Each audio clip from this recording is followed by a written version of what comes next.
Assalamualaikum warahmatullahi wabarakatuh. Selamat pagi anak-anak ibu semuanya. Bagaimana kabarnya hari ini? Mudah-mudahan kita semua dalam lindungan Allah Subhanahu wa taala dan diberikan kesehatan serta keselamatan agar terhindar dari virus yang sedang mewabah di negara kita ini. Sama-sama kita juga mendoakan agar kiranya pandemi ini segera berakhir dan kita bisa kembali belajar bersama di sekolah kita yang tercinta. Baiklah anak-anak ibu semuanya yang kelas 7, pada pertemuan kali ini atau pada hari ini kita akan melanjutkan materi kita tentang surat pribadi dan surat dinas.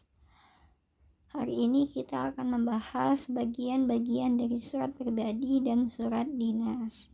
Baiklah. Nah, berikut adalah contoh surat pribadi. Surabaya, 10 Oktober 2017. Yang kurindu, Adinda di Jakarta. Assalamualaikum warahmatullahi wabarakatuh. Halo, Adinda sahabatku, lama sudah kita tidak bertemu. Bagaimana kabarmu? Semoga kau selalu dalam lindungan Tuhan Yang Maha Esa. Adinda, semenjak kau pindah ke Jakarta, aku selalu merindukanmu. Aku rindu bermain lompat tali seperti ketika kau masih tinggal di desa ini. Sekarang kamu tentu sudah duduk di bangku sekolah menengah pertama sebagaimana aku di sini. Aku berharap kalau kamu pulang ke Surabaya, mampirlah ke rumahku. Sekian kabar dariku. Semoga nanti kita masih diberi kesempatan berjumpa lagi. Wassalamualaikum warahmatullahi wabarakatuh. Sahabatmu, Ririn Wulandari.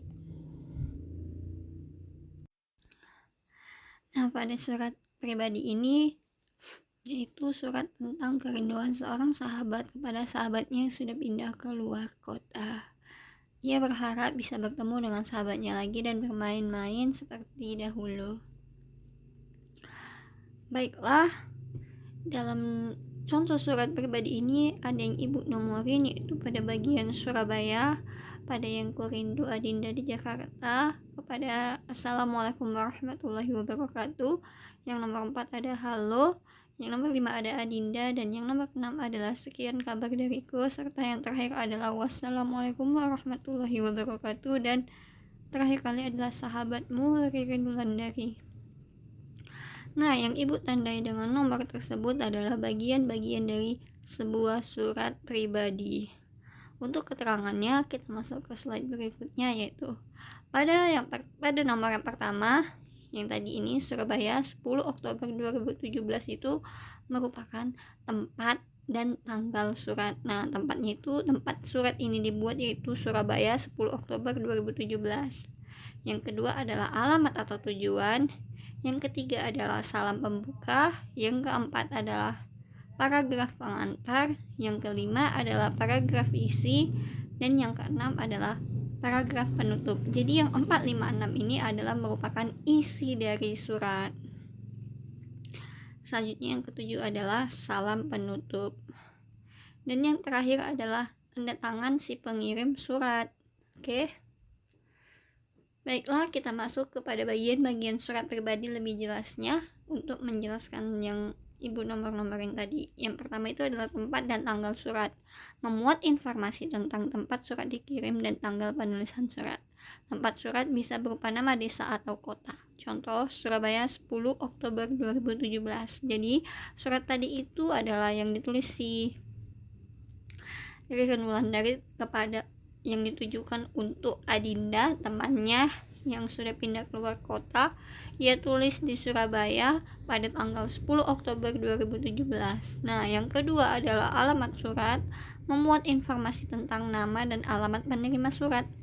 Jadi kan si Ririn itu di Surabaya. Nah, temannya ini si Adinda itu di Jakarta. Pada bagian alamat surat inilah dapat dilihat kepada siapa dan di mana si penulis surat ini mengirimkan suratnya. Nah, yang ketiga adalah salam pembuka. Salam pembuka yaitu pembuka yang mau mengawali surat. Contohnya tadi yaitu salam, assalamualaikum warahmatullahi wabarakatuh. Nah, yang keempat itu yang tadi ibu katakan isi surat. Nah, isi surat itu terdiri atas 3 bagian lagi. Yang pertama pendahuluan atau paragraf pembuka yang tadi, dan yang selanjutnya adalah paragraf isi surat, dan yang terakhir adalah paragraf penutup atau penutup. Pendahuluan merupakan tentang keadaan baik pengirim maupun penerima surat. Jadi pada bagian pertama tadi, halo Adinda, sahabatku lama sudah kita tak bertemu, bagaimana kabarmu? Semoga kau selalu dalam lindungan Tuhan Yang Maha Esa. Nah, pada bagian pendahuluan ini, si penulis surat ini berusaha atau membuka percakapan dalam surat tersebut dengan menanyakan kabar kepada si penerima surat. Nah, yang selanjutnya adalah inti surat, yaitu berisi permasalahan yang akan dibicarakan. Nah, yang dibicarakan oleh si Ririn tadi tentang dia rindu pada saat si Adinda ini masih di desanya, yaitu di Surabaya. Yang terakhir adalah penutup surat. Penutup surat ini biasanya berisi harapan dan doa. Yang kelima adalah salam penutup berupa kata atau gabungan kata yang mengakhiri surat. Contohnya wassalamualaikum warahmatullahi wabarakatuh. Dan yang keenam atau yang terakhir adalah pengirim surat berupa nama dan tanda tangan pengirim. Pengirim surat juga berupa hubungan kekerabatan antara pengirim dan penerima surat. Contoh, sahabatmu, ayahmu, ibumu, kakakmu, dan sebagainya. Gak mungkin kan ada orang yang ngirim surat sama kita yang gak kenal sama kita. Pasti biasanya orang yang mengirim surat itu adalah orang yang sudah mengenal kita. Nah, yang selanjutnya adalah kita akan membahas tentang surat dinas. Di sini ada sebuah contoh surat dinas, kalian bisa baca. Dan pada bagian yang ibu nomor-nomorkan itu sama seperti di surat pribadi tadi. Nanti ibu akan menjelaskannya untuk bagian-bagian nomor tersebut. Silakan kalian baca suratnya terlebih dahulu dan kalian pahami.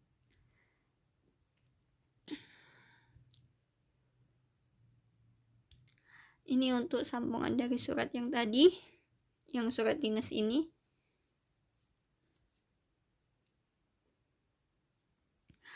Jadi, surat dinas ini ditujukan untuk menyampaikan kepada Kapolsek bahwa akan diadakan kegiatan peringatan hari ulang tahun kemerdekaan Republik Indonesia yang ke-72, yaitu pentas seni di lapangan desa Marga Rukun. Jadi menulis surat ini adalah panitia.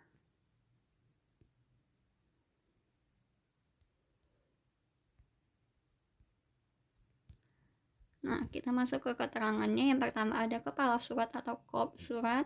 Yang kedua ada tempat dan tanggal surat. Yang ketiga ada nomor surat. Yang keempat ada lampiran. Lampiran ini boleh ada atau tidak. Nah, yang kelima adalah hal atau maksud surat. Yang keenam adalah alamat dan tujuan surat. Yang ketujuh adalah salam pembuka. Yang kedelapan adalah paragraf pengantar. Yang kesembilan adalah paragraf isi. Yang 10 adalah paragraf penutup. Yang ke-11 adalah salam penutup. Salam penutup ini bisa ada, bisa tidak.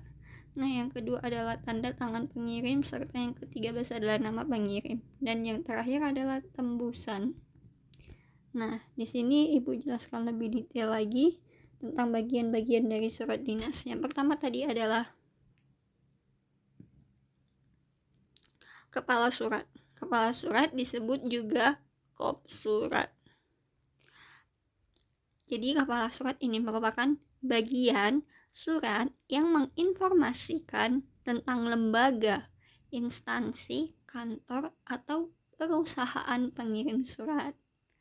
Nah, kita lihat kepala suratnya itu yaitu surat kegiatan peringatan ulang tahun kemerdekaan RI ke-72. Karang Taruna, Desa Marga Rukun, Kecamatan Marga Rahayu tahun 2017. Jadi, lembaga yang menulis surat ini adalah Karang Taruna dari Desa Marga Rukun. Nah, yang kedua adalah tempat dan tanggal surat, menunjukkan tempat, nama desa, kota, dan waktu penulisan surat. Itu terdapat pada nomor 2, bagian nomor 2 yaitu Magerukun 5 Agustus tahun 2017.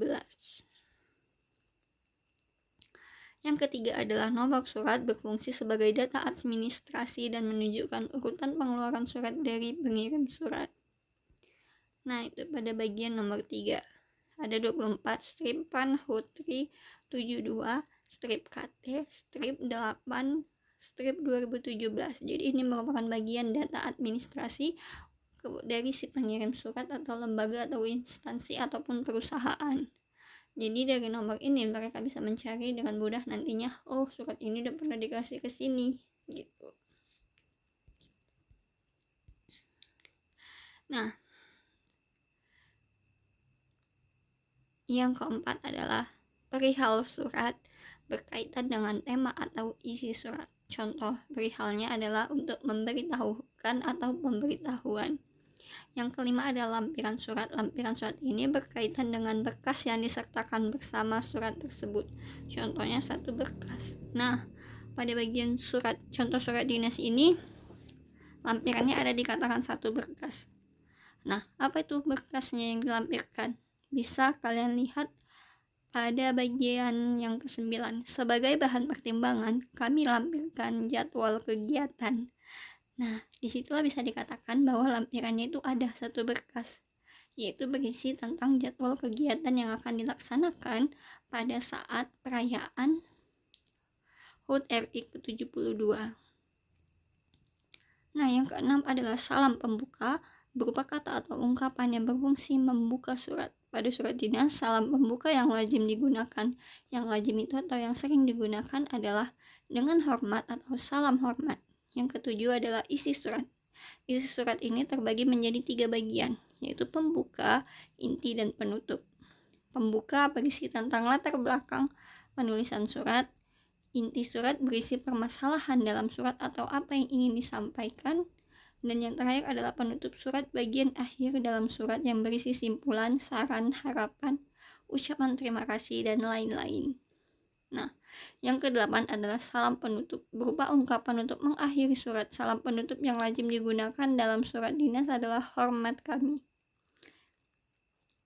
Yang ke-9 adalah bagian pengirim surat, menginformasikan tentang orang yang mewakili instansi atau lembaga yang mengirim surat tersebut yang berisi A. Tanda tangan si pengirim surat, B.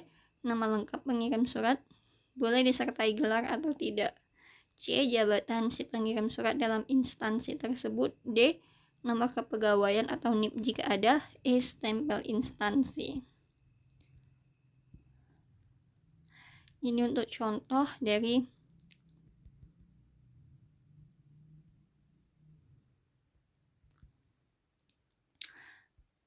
nomor 9, yaitu bagian pengirim surat. Jadi di situ surat itu diketahui oleh sekretaris dari si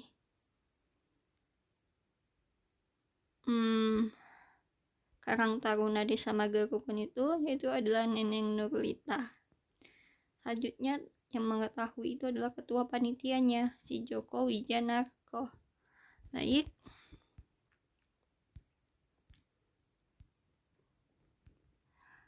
Oke, baiklah, sekian penyampaian materi kali ini, yaitu tentang bagian-bagian dari surat pribadi dan surat dinas.